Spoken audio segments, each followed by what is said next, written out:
It is what it is, and that's not a cop-out. If we can change it, then certainly let's go ahead and change it. And if we can't, that's okay. It's best just to let it go. Tammy and I will share secrets to finding serenity as an educator on this episode of the Educators Among Us podcast. Welcome to the Educators Among Us podcast, where we share motivational messages and inspiring stories for and about educators. Your host, Scott Barron, is author of the critically acclaimed book, Love 'Em and Lead 'Em, and provides powerful insights and wisdom for those who heed the call to teach, coach, lead, and serve at all levels of education. This is Scott Barron, and I'm honored to be your host for the Educators Among Us podcast. And today I have a very special guest with me, the one and only Tammy Barron. my friend and cohort. Often. That's right. We get to do all this together, and it's a lot of this. Even the creation of this podcast was a bit of a brainstorm with us together, and trying to figure out kind of what could we do that would have maybe an even broader impact on educators and provide some encouragement and perspective, and that's what we do with this podcast, is to try to give a little bit of an energy boost, some perspective, some guidance, even some professional development for those that serve in all levels of education. We want to let you know that we understand what you're going through.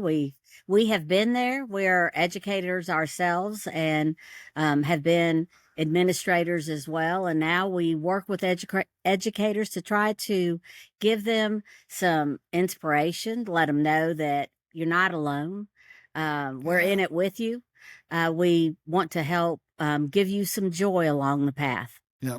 And we get to walk that journey with a lot of educators around the country, even around the world. And so we use this podcast just as a tool to sometimes, again, it's providing some insights that could be useful for professional development sessions. We shared our Monday encouragement today and got a lot of great feedback on it. One leader said, I'm definitely going to be sharing this with my team tomorrow at our opening session. And so we're really excited. Thank you for that. And it was like, well, yeah, that's why we do this, right? So it's well, often educators think we're flies on the wall in a room with them, and they say, "How do you know what I've been through? Are you reading my emails?" Right. Yeah, so that's the fun thing that we get to do, is to kind of give some of those tools and hopefully just be a part of your journey, because we do love educators. We want to try to speak into your lives and to hopefully just be that reason why you stick with it, and you persevere through all those inevitable challenges that just come with the journey. And as we do that, of course, we share one of the programs that we've shared quite frequently with educators around the country has been really, how do you find serenity as an educator? Exactly. We're all going to go through the storms. We're going to go through times where it just feels like it's so overwhelming. And it's in those moments that it's important for us to be able to pause and to say, hey, there's a bigger picture here. There's a bigger calling to what we're doing, and to find that serenity. It's important that we kind of we think about not only sometimes our professional development focuses on technical skills, right, of instructional practice or the things. Well, we also have to learn how to just deal with all the troubles of life, right? And one of our upcoming Monday encouragements is on being able to bridge those troubled waters. But our session today is looking at, what does that take? What does it take to find that serenity? One of my favorite pictures, and we actually had a painting created of this, was a sailboat that had gone through a storm. We took this, Tammy and I we love taking sunset pictures. It's kind of a passion of ours. And so we were out on the beach, and we're able to catch this one shot of this sailboat that had come through, and they had moored out in the bay and were rowing in. And it was very interesting noticing that it was a beautiful picture and there was a calm now, they had been through a very difficult storm. It was hard. They were stressed. You could see in their eyes and in their faces that they were so relieved to be on the land, to have their feet on the sand and not be going through all of that tumultuous storm that they had just encountered and survived. And so we all have that. Right. We all have those storms that storms we in go life, through. right. That's right. Sometimes they're personal storms. Sometimes they're work storms. And sometimes they're dealing with And sometimes they're colleagues. both. Sometimes they're both, right? You can get them all at one time. Yeah, it's dealing with colleagues or with students or with parents or other situations, and it's part of the journey, right? But part of growing not only as an educator but as a leader is recognizing that we change the world, right? And that's one of the things that we like to share with educators first and foremost is talented, energized, engaged educators. They change the world. They change the world. They change the world for students, for families, for whole communities. And so that's what we do. And it's important not to lose perspective. Year, you impact hundreds of children's lives. And by doing so, you're impacting their families, you're impacting their communities, and you have no idea the longevity of the impact that you're having and how students Absolutely. and families are going to take what you teach and what you give and the heart that you have, and they're going to take that into their lives, and many of them will take it and remember it forever and will teach it to their children and will become teachers because of how you taught them and what they learned and the perspective that you gave them. You have your talented, energized, engaged teachers can absolutely change the world one child at a time. So you are the product of a school. You make the biggest impact, the living curriculum, whether you're a teacher, a coach, whether you work in support team and facilities, in the cafeteria, in the library, in the guidance office, the business office. It doesn't matter. You're a part of a system that is intentionally designed to provide a better pathway forward for those that participate in your school. And so we encourage those that lead schools to understand, hey, our job is to love and lead educators. Our job is to create that environment for educators to thrive. And that's hard work, because us educators, we can be a little bit difficult sometimes. Well, and oftentimes the administration or others who are leading, faculty, they think that they're more in charge of students and working with students. And so you're kind of left out there alone, and you shouldn't be. And we want to help you to build a culture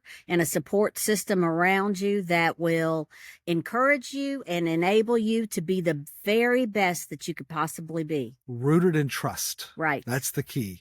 It's really creating an environment where we can love and lead our team and create an environment where we can trust each other. We can we're predictable. We know how to solve problems together. And to do that, it does require navigating the storms. I mean, we're bridge builders, and sometimes we're building bridges over troubled waters, right? It's a great line from the song, of course, from Paul Simon. And so the prayer that Reinhold Niebuhr shared many years ago was one that's now we refer to as the Serenity Prayer. And that's, again, what we want to reflect on today is, how do we do that? How can we, in the midst of all the chaos, how do we still find serenity anyway, or even perhaps because of it, right? And that's where there's a great deal of wisdom and strong leadership if we can reach that level of maturity together. So the prayer goes, of course, God, grant me the serenity to accept the things that I cannot change, the courage to change the things that I can, and the wisdom to know the difference. Exactly. So how do we do that, right? What do we mean by serenity? And I once heard read a quote, and it so resonated with me, and it fits so well with this prayer. It talked about anxiety being the product of worrying about the future, depression being the product of worrying about the past, but it's in the present where you find joy, where you find some of the positive feelings, and you can be impacted positively by staying in the present and not being so concerned about the things that you cannot change. Serenity is the definition for serenity is calm, peaceful, untroubled. Sounds like every school. Doesn't it? But you can be calm, peaceful, and untroubled when you think about what is the present, what is happening now. Don't worry about what's going to happen tomorrow, and don't think about, oh man, I can't believe what I just did, or what I did yesterday, or how the things that I did wrong, and moving past that. And there's such a peace and a comfort that comes from being able to be in the present, be in the moment, and control the things that you can. Absolutely. That's actually a program we shared at a recent conference, was the discipline of presence, of being where your feet are. And it's a big advantage. It's hard to do today because there are so many things, distractions, and just the tyranny of the urges and worries that want to take us away. So of course, that prayer challenges us first to own what can we not change, and that's the idea. There is actually to accept it. Or as they say, my friends in Texas say, it is what it is. What it is. Right? And so being able to truly accept the fact that, hey, we can't change sometimes the behavior of other people. We can't change their beliefs. We can't change their values. We can't change politics. We can't change sometimes just the tensions that are happening in our region or in our country, right? Lots of things that we cannot change. We can't change legislation. We can't change sometimes the perceptions of people about what we're doing. We can't change the home lives of our children, the students that we teach. Yeah. We can't change what they have for breakfast, or did they have breakfast, or how much sleep they got, or how much sleep that they had, or their attitude, right, or the peers that they're hanging out with, or the trauma that may be impacting them in their home lives. And so there's so many things that we cannot change. And I'm one of those people that tends to Scott and I have 7 kids and 18 grandkids. So I tend to worry about each one of them. And one of my sons very wisely said one time, Mom, you can't be happy. You're only as happy as your saddest child. And I've always been kind of that way, and have to lay that to the side and know that those many, many things in their lives and in students' lives, you're not going to be able to impact or change. But you have them for the moment that you have them, for the times that you do, and you're able to give them so much hope and help them to dream. And that's, I really want to challenge you to help them to live out their best lives. And we actually gain greater peace and joy when we do learn to accept those things. Often there are people who create a lot of stress for themselves because they're always comparing what should be to what is. Right. And should be is a myth. It's a fabricated truth. And so what we learn to do in wisdom is that's not true. There are some things that we can influence, we can change, but there's a lot of things we can't. And being able to just kind of own it, let it go, accept it, and move on is a powerful part of your leadership as an educator. Right. Now, there's lots of things we cannot change, but in school work and in school life, there are things that we can change. And this is one of the things that we teach as a part of the journey to excellence, that there is a pathway to truly becoming an excellent school. A lot of schools will put the word excellence in their mission statement or their values or the things. We see that all the time. Yeah, yes. But you can get there, but you have to be really disciplined around people, around culture, around how we build trust together, and then how we learn. Right. There are certain habits of character, of trust, and of learning that are part of that pathway to excellence. And it begins with people. That, again, we've said earlier that the living curriculum is what truly moves the needle. It's what makes the biggest difference in Right. our impact on students curricularly, but also it just in them finding a joy in learning and in life. And it's a critical part of our growth as educators and creating a culture in which both educators and students can thrive, right? Exactly. So there's certain things we can change, There are. right? And the three things that we want to focus on today is we can change us, right? We can change us. There are decisions that we can make that really elevate our quality, our impact, and our joy in the work. We oftentimes encounter people who are terminal victims. They feel they have relinquished control of their own lives and are just tossed to and fro. They're on sinking sand. They cannot find their own identity. They can't find their path. They choose not to choose, and by doing so, they become they have relinquished their ability to change the course of their lives, and they've relinquished control. Yep. And so that's something that we want to make sure that you understand and that you own and that you are thankful for and acting on. Own that path. Absolutely. Don't let life happen to you, happen to it. Yep. So as one author once said, who we are speaks so loudly that it's really hard to hear what we're saying. Right.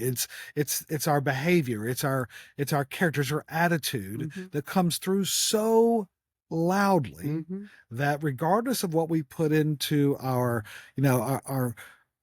evaluations or we put into the grade book or other things, that's what comes through so loud and clear. And so we want to have a consciousness around that. What is it around what we're doing in our own personal growth? One of the things that Tammy and I teach a lot of schools is, hey, why doesn't everybody on the team have an IEP?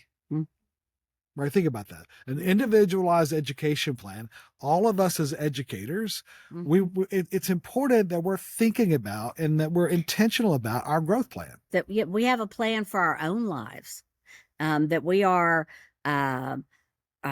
committed to a journey to excellence for ourselves. That's right. It starts with us. Yes, it starts with us. Yeah. And we are, and you can't, you've heard it said often, you can't give what you don't have.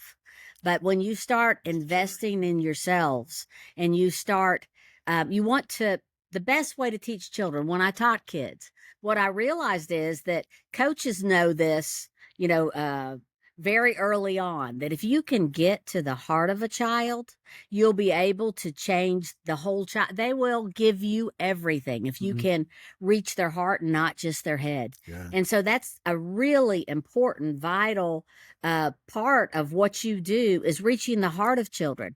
And it's difficult to do that if you are only speaking from your head and you don't feel it in your heart yourself. So working on yourself really helps you to give to everyone else that you you encounter and that you come across, during your school day and during your life.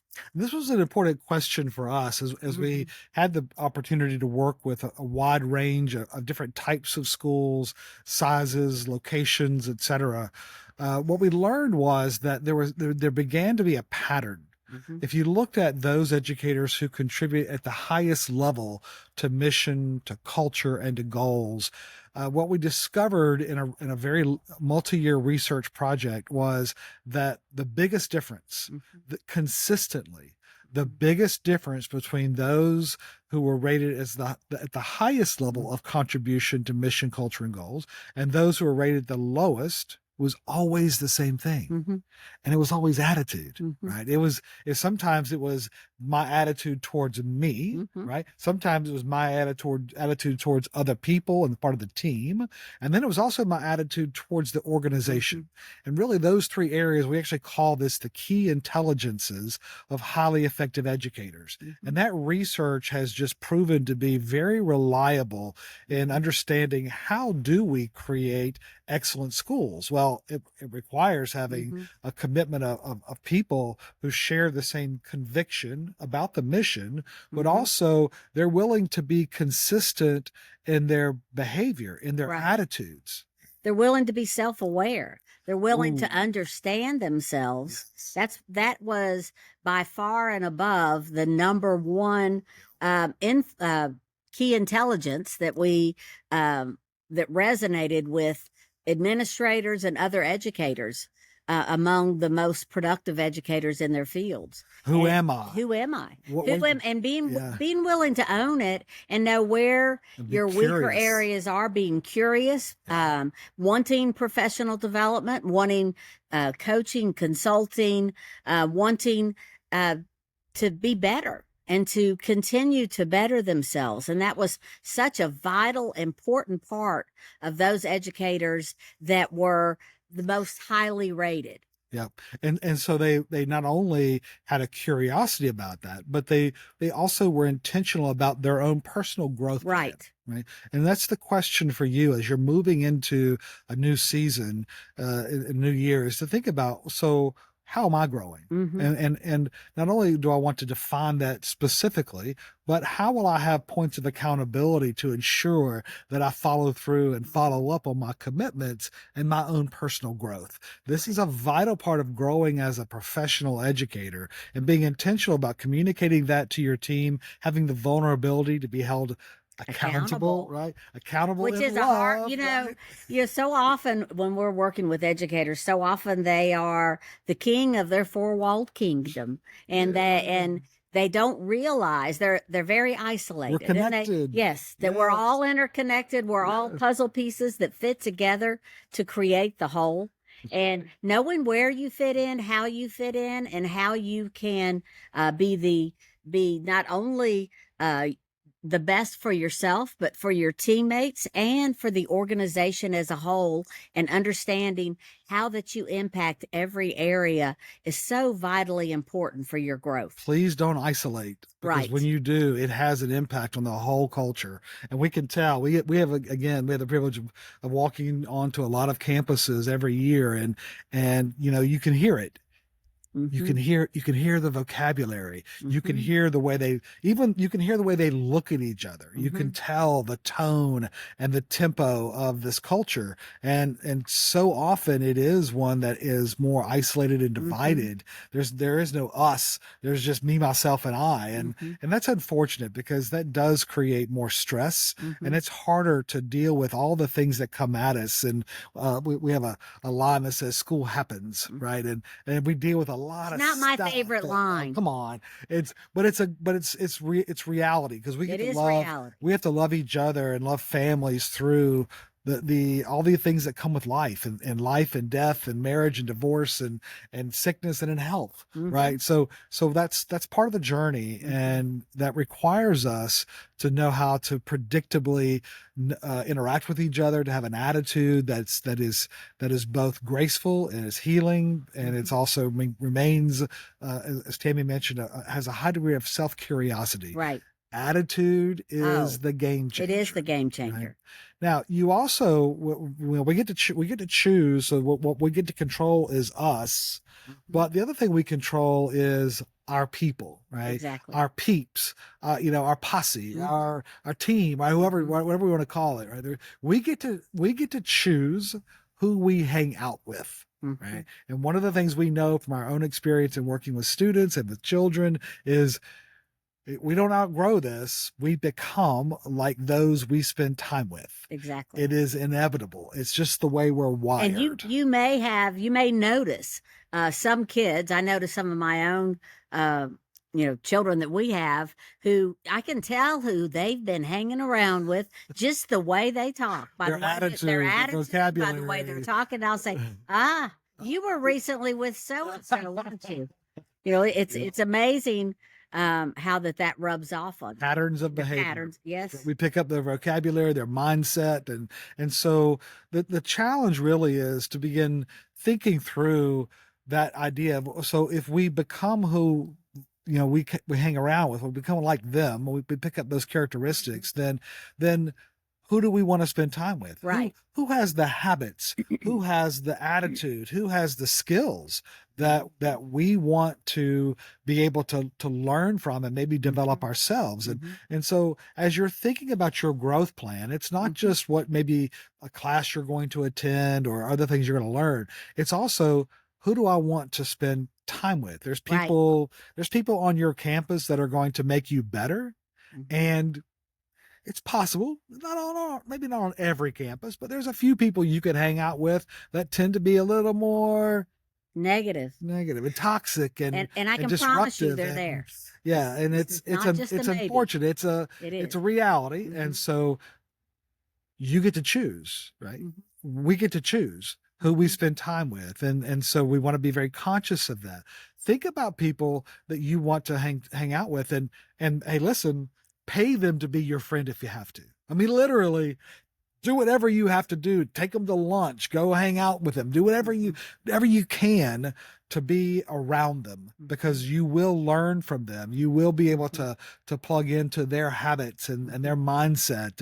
And boy, it just makes a tremendous difference in the lives of our educators and, of course, the impact on our schools. And that's a part of that journey to excellence is that we have enough awareness to see that culture is the biggest advantage. That is that journey that was referred to in that book, Good to Great, right? Jim Collins talks about there is a pathway to becoming great, becoming excellent. But the primary reason why we don't have great schools is because we have good schools, right? Right. Good is easier. It's the enemy of just kind of hang out but unfortunately we need excellence. We really do need excellent schools, and that starts with us. It does. And that starts with us making the choices about the variables that we do control. So the first couple of things, right? We control us. We control the broader people that we spend time with, right? So the question is, with whom are we going to spend time this coming year? Where do we want to hang out? Where do we want to learn and grow, and be very intentional about that? And then the third thing that we control, our progress, right? Knowing that we're going somewhere. And this goes back to the... Well, and in order to control your progress, you have to know where you want to go. Right. Because it may be regression rather than progression if you don't know. If you're going the wrong way. So figure that out. And that's why you need that growth plan, that personal growth plan, and then determine, okay, where do I want to go and how do I get there from here? And oftentimes it's a zigzag. It may not be, you won't have a designated pathway and road, but you have a compass and you know which direction you want to go. That's right. And find that path. So it may not be using Waze. It might be not plugging in just to here, take me from here to there. Yeah. We may have to figure it out. We may have to cut through some weeds. We may have to create our own path, right? Exactly. As pioneers. And this is especially true now because we've entered a new era of education. So many factors around schools are changing. Curriculum is changing. Technology is changing. Even the fundamentals of how we use time, our schedules, everything is in play now. And so we have to understand and be still fully committed to the mission, but be adaptable in our methods. And that's going to be even more important, that we are committed in our own personal growth, that we're hanging out with people who know how to change, they know how to adapt, and we know where we want to go. Right. We have clarity. And this is where we see a lot of schools and a lot of educators struggle because they don't know what they want. They're not there is no plan. It's kind of allowing things to happen to them versus having a very deliberate path they're on. It does mean being adaptive to the path. There's going to be stuff we don't know what we don't know sometimes. And this, again, especially in this new era, there are so many factors that we got to learn. You're going to have to pivot. Yep. You're going to have to be able to pivot. You're going to have to be able to make turns and change things, which is not a typical comfort area for educators. Learning how to True. pivot and learning how to, Fair. on the fly, figuring out what to do. Yeah. And that's going to be a skill you're going to have to acquire and really build is that particular skill. For sure. So we have to be able to think about, if we're going to be excellent, excellent is, we want to have goals. We want to know where we're going, but it's important that we're also focused on the habits. Excellence is the result discipline of habits, right? It is. It's those disciplines that we know work, disciplines, professional disciplines of disciplines of character, of faith, of learning, right? There are certain things we just know it works. They're proven over time. And while there are a lot of things that are changing, where we want to anchor ourselves is in the wisdom and the truth of what's not changing. Right. And that's a huge advantage. And it's true that there are, everything's not changing. Truth doesn't change. Truth is not changing. And the nature of people isn't changing either. And so how do we so anchor often, in those stable points? So often, realizing what is, and so often looking for something to be different, like Scott was talking about in the very beginning about, looking at the way you wish it was, as opposed to the way it is, can be such a time suck. Absolutely. And can really hinder your ability to progress by not wanting to accept the fact that you're here. You're here. I know you think and would like to be somewhere else, but go ahead and realize where you are, and from here, find that path forward. And understanding that is, and realizing how valuable and important that truth is going to really help you to find that real path, find that create your goals and determine where your next steps are, and find that joy. That's the last thing we want to close with today. Is there's a big difference. And when it comes to the attitude piece, as we mentioned earlier, that is the most important difference between those who are regarded as highly effective and not effective. They're working for the joy, and others we run up against sometimes are working for the job. And there's a subtle difference there, from working for the joy or working for the job. That one letter from the B to the Y to the Y to the B, woo, it does. It makes a big difference. And that's what we want to encourage you as you're moving into this next season, is that, hey, there are a lot of things we cannot change, but serenity comes from accepting the things we cannot change and instead changing the things that we can, right? We can change us. We can change who we're with, and we can change our progress. Right. And that's what we want to encourage you to really take advantage of in this next season, because serenity starts within. It does. And it grows. It grows as you progress towards that path of authentic, sustainable excellence. As you start acquiring wins, it will give you courage. It'll give you that joy, and it will help you to move forward and to find that serenity in life, in your job. And, we want to be with you. We want to help encourage you. And we're so very thankful for the journey that you're taking, for the fact that you're still here, as an educator. So many have left the profession. We're thankful that you're here, and we want to help you in any way that we can. Absolutely. And listen, we recognize there's a temptation sometimes to drop our heads and commiserate with others, right? Right. Because it's a heavy workload. That's easy to do. And there's relentless demands, but we inspire intelligence and wisdom. We lift up the lost and the defeated. We make learning a pathway to a fulfilled life. And there is no greater calling than that. Thank you for answering that call. Thank you for being a part of this. And as you're going through your week this week, what we would encourage you to think about is a coaching question to consider, right? Is, did I do my best to find serenity this week? Did I do my best to find serenity this week. Hey, love him and lead him, my friends. This is Scott and Tammy. We're glad you're here, and thank you for being a part of this journey. Thank you. Thank you for joining us for the Educators Among Us podcast and for your courageous commitment to this noble calling. We get you and the challenges of this work. To stay connected with this community, be sure to subscribe to our podcast and weekly encouragement at educatorsamongus.com.